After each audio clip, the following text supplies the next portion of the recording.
Welcome back to the deep dive. We've got some really thought-provoking excerpts to explore today.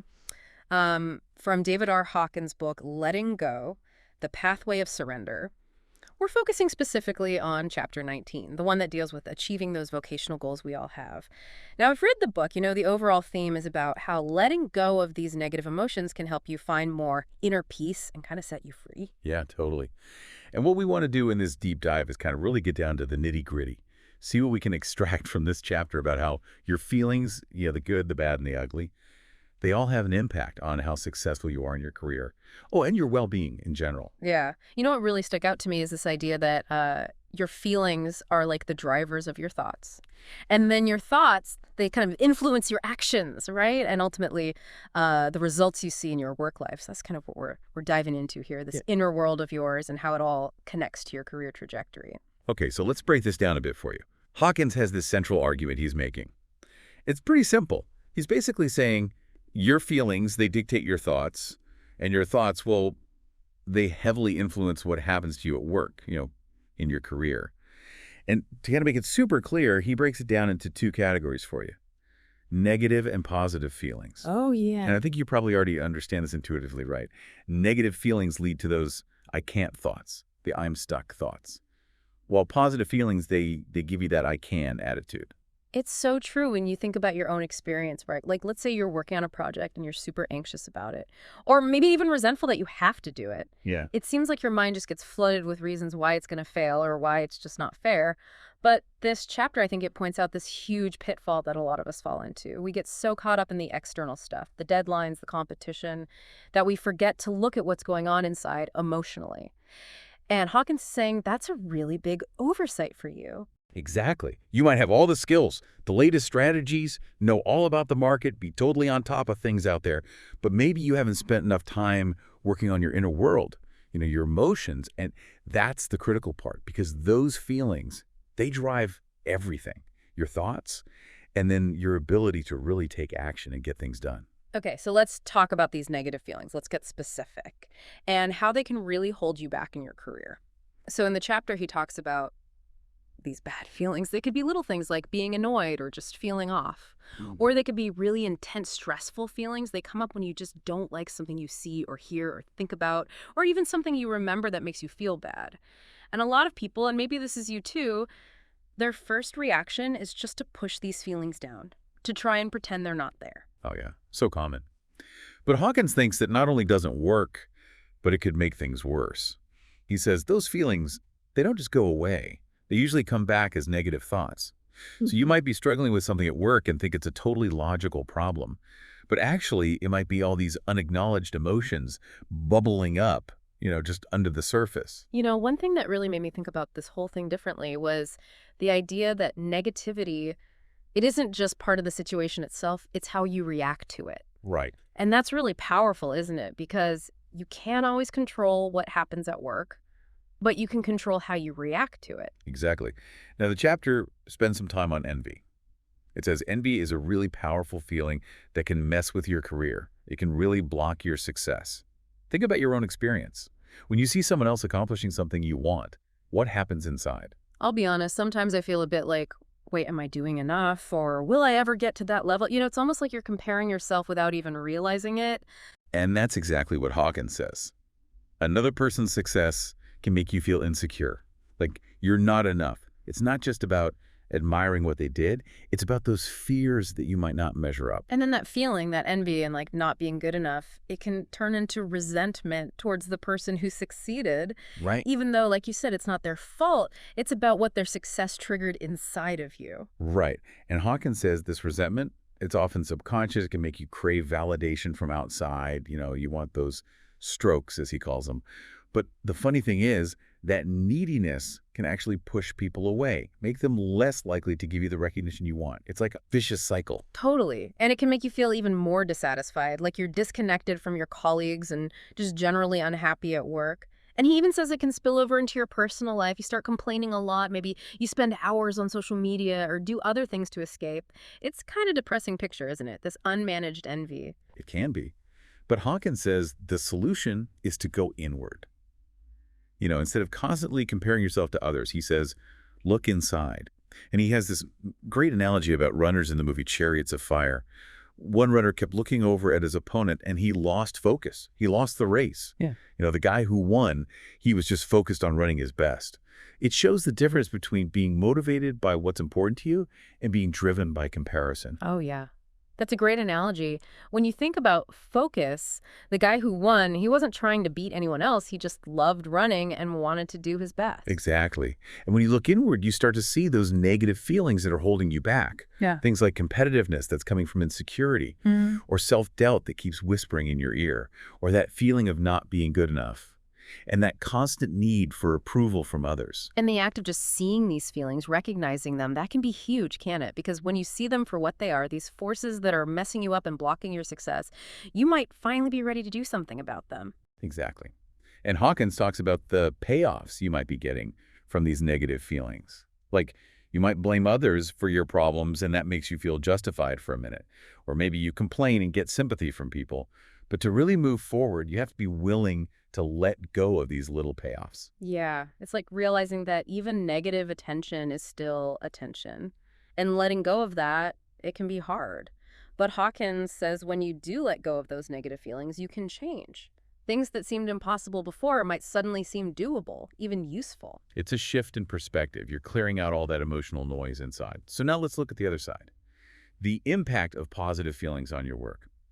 Hawkins says these feelings, joy, happiness, security, they naturally lead to I can thinking and we can thinking. And what I found really encouraging was that he says these positive feelings are already inside of you. They're your natural state. It's not like you have to work hard to get them. It's more about getting rid of the things that are blocking them, the negative stuff we've been talking about. It's like the sun is always there, but sometimes it's hidden behind the clouds.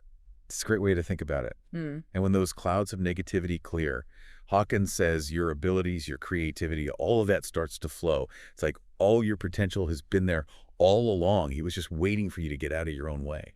He also has some really inspiring examples, right? The Broadway producer, the writers, the artists, the scientists, they all had these breakthroughs when they finally let go of some limiting belief. It's like they tapped into this wellspring of creativity that was always there for them, and it's there for you too. Yeah. It shows that this creative energy is accessible, but it's often blocked by your own resistance or negativity.